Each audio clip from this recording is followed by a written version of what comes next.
AC স্যারের আমরা এখান থেকে অবসান চাই, যা ইতিপূর্বে যা কখনো কোনো এসি স্যার এই ধরনের কাজ করেন নাই, যা ইনি করে যাচ্ছেন এবং অন্যায়ভাবে এবং তার ইচ্ছামতো ঠিকদারকে টেন্ডার ওটিএম এলটিএম টেন্ডার বহির্ভূত তারা দিয়ে যাচ্ছেন, কাজ দিয়ে যাচ্ছেন।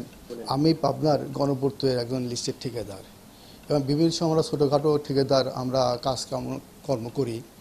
আমার এসি অফিসে যখন যাই, এস্টিমেট নিয়ে যাই, তখন এসি স্যার আমাদের 5% টাকা বাধ্যকতামূলক মানে চেয়ে বসে আর কি, যাতে আমাদের পক্ষে ঠিকাদারি ছোটোখাটো ঠিকাদারের পক্ষে কখনো সম্ভব হয়ে ওঠে না। তারপর বাধ্য হয়ে আমরা নিরুপায় হয়ে আমাদের দিতে বাধ্য হই আমরা।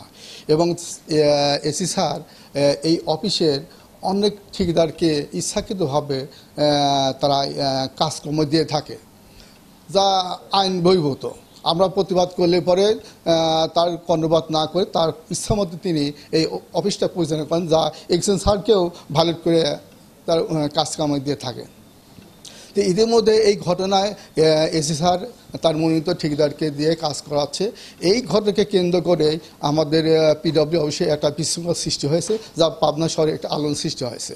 পাবনা পিডব্লিউডি ইনস্টিটিউট একজন ঠিকাদার এবং এলটিএম টেন্ডার এবং ওটিএম টেন্ডার নিয়মিত অংশগ্রহণ করে এবং কিছু কিছু ক্ষেত্রে দেখা যায় যে কিছু কাজের এস্টিমেট বা পাশের জন্য এসি অফিসে যায়। এসি অফিসে যাওয়ার পর এসি সাহেব নিজেও বিভিন্ন উৎকর্ষ দাবি করেন, যা আমরা অনেক ছোটোখাটো ঠিকাদার আছি, যা এগুলি আমাদের জন্য অনেকটা কষ্টসাধ্য বিষয় হয়ে যায়। তারপর তিনি বিভিন্ন সময় চাপ সৃষ্টি করে, সৃষ্টি করে এবং তার ইচ্ছামতো এক্সচেঞ্জ সাহেবকে বাইপাস করার পরও বাইপাস করে সে বিভিন্নভাবে সে দেখা যাচ্ছে কিছু কিছু কাজ তার পছন্দসই ঠিকাদারকে দিয়ে থাকেন, যার কারণে বিভিন্ন ক্ষেত্রে অফিস প্লাস এলাকা একটা বিশৃঙ্খলার সৃষ্টি হয় এবং সেক্ষেত্রে এই বিশৃঙ্খলার সমস্ত দায়িত্ব আমি মনে করি উপরে এসি সাহেবের কারণে এই পরিস্থিতি সৃষ্টি হয়ে থাকে। আমার দৃষ্টিতে উনি 5% টাকা নিয়ে থাকেন, কিছু কিছু ক্ষেত্রে আরও বেশি নিয়ে থাকে। এই তো প্রায় 6-7 মাস। আফসার স্যার উনি হচ্ছে গিয়ে আজকের যে ঘটনাটা ঘটছে সেটা উনি টেন্ডার ছাড়াই একজনের কাজটা দেওয়ার কারণে এই বিশৃঙ্খলা ঘটনাটা ঘটেছে। আমরা তো ঠিকাদার, কিন্তু আমরা তো টেন্ডারও পাই নাই, কিছু পাইনি। উনি টাকা খায় এইগুলা করে করে বেড়াচ্ছে আর এলাকার মধ্যে বিভ্রান্তি সৃষ্টি করতেছে। ওনার হচ্ছে গা আমরা এখান থেকে ওনার বিদায় চাই। এখানে একটা আইবিতে একটা রুম হবে, যেটার প্রাকলিত মূল্য 16 লক্ষ টাকা।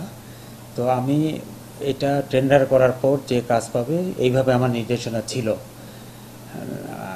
আমার ঠিকাদার যে কাজ শুরু করছে সে আমার হয়তো ঊর্ধ্বতন কর্তৃপক্ষের নির্দেশনা মোতাবেক সে আমাকে অবহিত না করেই সে শুরু করার কারণে আজকে একটা অনাকাঙ্ক্ষিত পরিস্থিতির সৃষ্টি হয়েছে আর কি।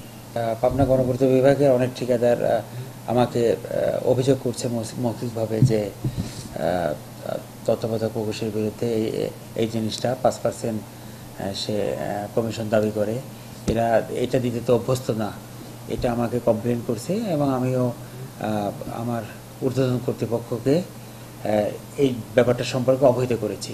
ওই ঠিকাদারকে সরাসরি নির্দেশনা দিছি যে এটা টেন্ডার হবে, এলটিএমে লটারিতে যাবে, তারপর যে ঠিকাদার কাজ পাবে সে কাজ করবে।